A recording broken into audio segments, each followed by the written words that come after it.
What are the odds?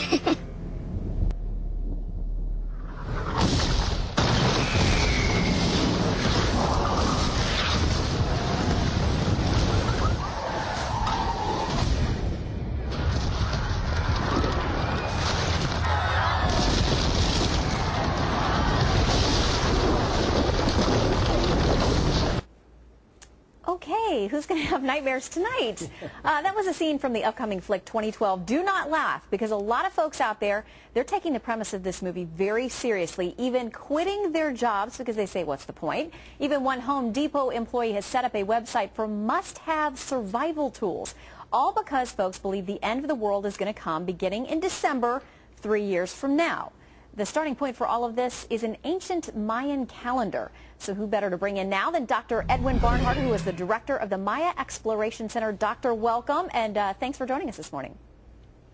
Thanks for having me. Okay, can you give us a little bit of background about where this is coming from and why December 2012 is supposedly, according to the Mayans, the end of life as we know it? Well, that's probably a good place to start. First off, this is really an idea that's coming out of the Western world. Of the thousands of ancient Maya texts we have, none of them say that this is going to be the end of the world. This is an important anniversary in their calendar, but no text tells us that they think it's the end of the world. Well, I started Googling and trying to find out about this, and there are a lot of people who have very in-depth websites about linking 26,000-year cycle of this to that and where the Mayan calendar ends, and do we kind of fall off the end of the edge of the universe when we hit 2012? Where are people getting this wrong? Well, 26,000 years is the time that it takes for the stars to precess a full circle of 360 degrees. 1 degree for every 72 years. It's the backdrop of the stars moving as our Earth wobbles and looks out into space. So this one increment of the calendar, if we have it right, is 5,126 years, which is roughly 1/5 of that cycle. So people think that the Maya are predicting the precession of the equinoxes. Now, what that has to do with the end of the world, I'm not sure. All right, well, it's interesting to note that NASA says in 2012 we could have increased solar flares and sunspots and things that could mess up satellites and some electronics.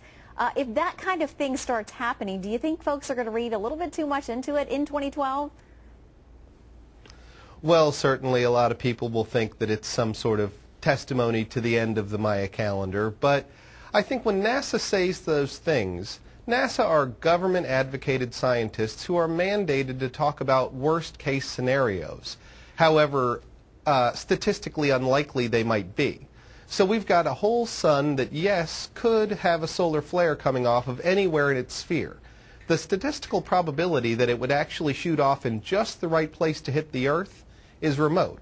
Add to that the fact that it's not going to cook us. It's about solar radiation that, yes, would really disturb our satellite communications, and this might be an apocalypse for teenage girls who can't post to Facebook anymore, but it's really not going to destroy humankind. All right, now you mentioned technology there. We're getting word that there's actually now an iPhone app, apparently, that gives you a countdown clock. So in case you want to wake up every day and turn this on and find out how many days you have left, apparently you can do that with an app. Now, we talked about people who are quitting their jobs, building survivalist modes. Any quick one-sentence warning you would give them about going too far with that? Well, I'd say if you want to take it as Maya wisdom, when we look at what the Maya did at these important cycles that are each 400-year increments, I'd say that the Maya weren't waiting around to be enlightened, and they weren't fearing the end of the world, but they took it as a time to take it upon themselves to change their lives and change the way. They saw these times as a time to change old ways and begin new ones. All right. Always good advice. Dr. Barnhart, thank you for talking us off the cliff. Thank you, sir.